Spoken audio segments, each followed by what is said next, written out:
As we discuss gynecological infections, what I want you to see is that there's a spectrum of diseases, of infectious organisms, that starts at the vulva and gets worse the higher you go. So I want to show you what that looks like so we have some sort of idea before we begin.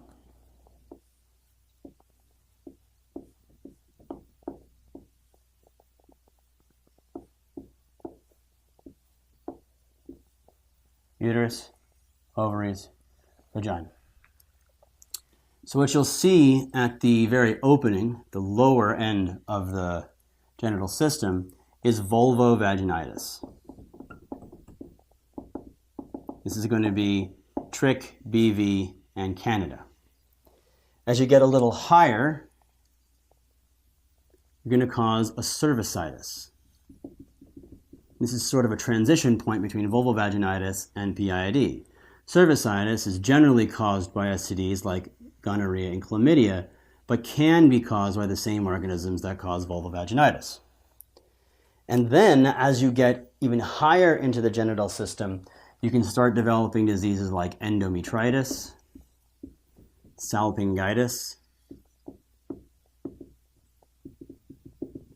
tubo-ovarian abscesses, and then frank peritonitis. And the idea here is that the higher up the infection, the more severe the patient presentation. The cervicitis can lead to an infection that ascends into the uterus, but it can also break down the protective lining of the uterus, allowing those vaginal flora to ascend. But generally, those organisms that cause vulvovaginitis can't get past the cervix. You'll see how this becomes relevant as we talk about each of the diseases. We're going to start off with vulvovaginitis, the most benign of the diseases. And what you need to do for vulvovaginitis is recognize which organism is doing the infection based on the patient presentation, which includes the vaginal discharge and what you see on a wet prep. And knowing what the organism is, you'll then be able to treat. Now, everyone's going to get a speculum exam, and everybody is going to get a wet prep. And a wet prep is both a saline prep and a KOH prep. You're going to take a swab of the vaginal discharge, put it on one slide with KOH. You're going to take the same swab, put it on another slide with saline, and then look at them both. Both are going to be done every patient, every time. And we're going to break it down into 3 different infections. The first being Candida. The person is going to have risk factors for developing Candida. That is diabetes, steroids, or recent antibiotic use. And the patient is going to have vaginal discharge and a little bit of itching. When you look, what you'll see is thick, white discharge that's adherent, it's sticky to the vaginal wall. And there's generally going to be no odor associated with Candida. When you do the wet prep, what you're going to see is hyphae. Hyphae are seen on the KOH prep. And the treatment is going to be antifungals. And for antifungals, you're first going to use over-the-counter topical, and if that fails, you can use prescription fluconazole oral ×1. That's Candida. The next is bacterial vaginosis, and BV is the most common cause of vulvar vaginitis. What you're going to see is that itchy discharge, but when you look with a speculum exam, what you're going to see is a thin gray-white discharge, and you're going to see a lot of it. It's copious. It has a fishy odor. And this is a perfect example of why you do both a KOH prep and a saline prep, because the diagnosis is going to be made by seeing clue cells on a saline. But if you do the KOH prep, you'll have a positive whiff test on KOH. The treatment here is going to be with metronidazole. And you'll try topical first, then move to oral. And lastly is trichomonas. And trichomonas has a phenomenon called ping-ponging. The idea here is that you are only treating the woman. So she comes in, you identify trick, you treat her for the trick. But her partner still has it, and she then gets reinfected by him. And if he gets treated, not at the same time as her, she'll give it back to him. So if you see repeated infections of trichomonas, it's because you're not treating both partners. If you look with a speculum exam, you're going to see a yellow-green frothy discharge. And you might see cervical erythema, so-called the strawberry cervix. You will see organisms that have flagella and they're motile. They're zipping around the slide as you're looking on a saline prep. This is also treated with metronidazole. But unlike the other ones, it starts off PO, and you must treat both partners. And they need to be treated at the same time. Otherwise, they're going to continue to ping pong. So the idea here is that all of these are going to present with some sort of vaginal itching. You're going to do a speculum exam and take a look.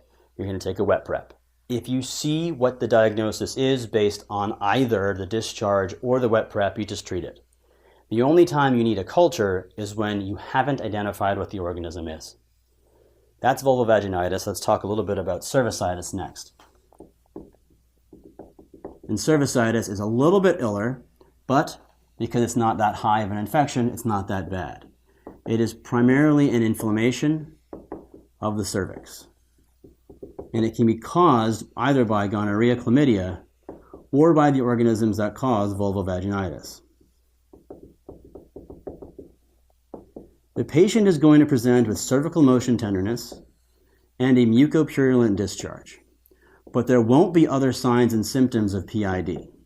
That is to say, in PID, you'll be able to also see a mucopurulent discharge and cervical motion tenderness. But the girl may not even know she has cervicitis until you do the physical exam. She might have some coital pain, but a lot of the times the girls don't even know they have this until you put your finger up there and all of a sudden it hurts a lot, where you put a speculum exam in and you see that it's all inflamed. So the diagnosis here can be made with a couple of tests, and you've got time to figure it out. The physical exam will show you that she's got cervicitis, but it's going to be a GC and chlamydia nucleic amplification assay, that's basically PCR, and a wet prep will differentiate the diseases for you. Now, what you should not do, because they have low yield, is use a gram stain. And cultures are generally very useless because you've got your wet prep and your NAT. If the test gives you gram stain information, that's useful. That is to say, gonorrhea is going to show up as gram-negative diplococci. Chlamydia will show up as lots of white blood cells, no bacteria, because it's intracellular. But that doesn't change your management, and it has low diagnostic yield, so you shouldn't do it. But because the NAT takes about 48 hours to come back, you often end up treating these people empirically. So if you're going to treat gonorrhea and chlamydia, you treat gonorrhea with ceftriaxone times 1 IM, and chlamydia is going to be treated either with doxycycline or azithromycin. And they really can't make you choose between them. Doxy is generally going to be the right answer because it's cheaper. Azithromycin causes cardiac toxicity. Doxycycline can't be taken if pregnant. So there can be ways that they throw a wrench in there to make you choose between them, but generally they should not. And in general, if you find one, you treat the other, especially since chlamydia is intracellular, doesn't show up on gram stain, and doesn't usually come out on culture. Usually you just treat them both. And if you see something else on the wet prep, okay, well, it's not either gonorrhea and chlamydia, and you can see it right then and there in clinic, you're going to treat based on the chart over here. So cervicitis is sort of that bridge between vulvovaginitis and pelvic inflammatory disease. The person isn't that sick, so you can use the wet prep and the NAT to figure out what it is and treat what you find. When it comes to pelvic inflammatory disease, the severity of illness is a little bit higher, and now they don't have time to wait for the tests. The path is essentially anything we talked about over here: salpingitis, endometritis, ovarian abscess, flank peritonitis. But what we know is that it is going to be an ascending infection. and it is caused by gonorrhea a third of the time, chlamydia a third of the time, and then vaginal flora a third of the time. That's going to become relevant when we start talking about empiric therapy. The patient is going to be sick, and the CDC has very specific criteria for what constitutes pelvic inflammatory disease, and then there are some other clues you should identify in a vignette or in your patient that say, hey, this person is a little bit more toxic. So diagnostic criteria go like this. There either has to be pelvic or abdominal pain. There has to be no other cause for those symptoms. And then any one of the following be positive. Cervical motion tenderness, adnexal tenderness, and uterine tenderness. Any one CMT, adnexal, or uterine tenderness, if you've got any of those that are tender, anything that involves the GYN organs, count it. Now the person is generally going to be more toxic because this is as high up as it gets, they're going to be a little bit more ill. And so what you should look for is a fever, lots of white blood cells on a wet prep, knowing that an absence of systemic leukocytosis does not mean absence of this disease. They may have no fever, leukocytosis, and still just be as ill. And they're likely to have a mucopurulent discharge. Now, the diagnosis of pelvic inflammatory disease is based on those criteria, so it's generally a clinical diagnosis. You can do a transvaginal ultrasound to help you identify a tubovarian abscess or free fluid. You don't have to do the ultrasound before you give antibiotics. And because this can cause death as well as long-term fertility issues, you really want to get this treated. The treatment's going to come in two forms. Either an inpatient form, in which case the person is severely ill, and this is not going to be based on the criteria, it's going to be based on your assessment of toxicity, nausea and vomiting, that is they can't tolerate PO, or they're pregnant. The inpatient therapy is going to be cefoxitin and doxy IV. This is where you want to go first. If for some reason you cannot give this because of allergies or pregnancy, then the backup regimen is going to be clindamycin and gentamicin. An outpatient regimen is ceftriaxone, IM times 1, plus doxy, plus metronidazole. You can replace ceftriaxone with cefoxitin and probenazid times 1. Now I just want to identify what you're doing, right? So this is empiric, you have to memorize it. Cefoxitin and doxy, if that doesn't work, clinda and gent. But look at the outpatient regimen. Ceftriaxone IM is going to cover gonorrhea, doxycycline is going to cover chlamydia, and metronidazole is going to cover anaerobes.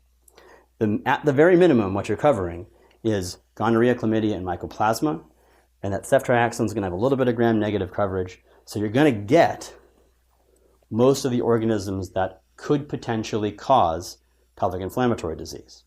Now notice what we did not use, which was fluoroquinolones. Fluoroquinolones are out.